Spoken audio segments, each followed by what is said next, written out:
औलाद की नाफरमानी की शिकायत तो मेरा ख्याल तकरीबन सबको है, और वो भी नाफरमानी की शिकायत भी ये कि मेरा नाफरमान है। अल्लाह की नाफरमानी करने पर ही अगर कान खड़े हो गए होते तो आज शायद वो आपका नाफरमान ना होता। जब पहली दफा उसने रब की नाफरमानी की थी तब भी आप उसकी पकड़ कर लेते ना। क्या नमाज ना पढ़ना रब की नाफरमानी ना थी? क्या गाने बाजे सुनना रब की नाफरमानी ना थी? क्या ड्रामे फिल्में देखना ये रब की नाफरमानी ना थी?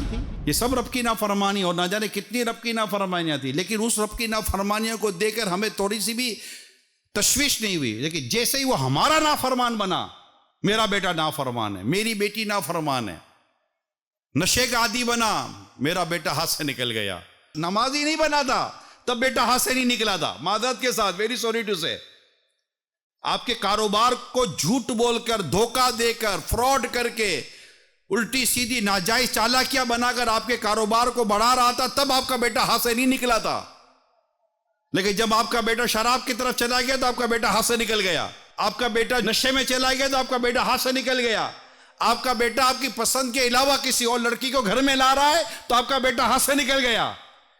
बिल्कुल यह गलत हुआ, ऐसा बेटे को नहीं करना चाहिए था। लेकिन उस वक्त आपका बेटा क्यों हाथ से निकलता हुआ आपको नजर नहीं आया? जब इसने नमाज जानबूझ के कजा की, जब इसने रोजा बिला इजाजत शरी कजा किया, जब इसने फिल्में देखी, ड्रामे देखे, उस वक्त आपको क्यों एहसास नहीं हुआ कि मेरा बेटा हाथ से निकल गया?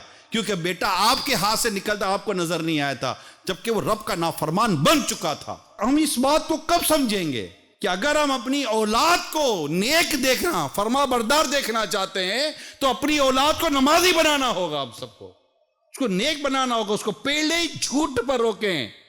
बेटा आप झूठ बोल रहे हैं, बेटा झूठ नहीं बोलना। उसको सच बोलने का आदी कब बनाएंगे?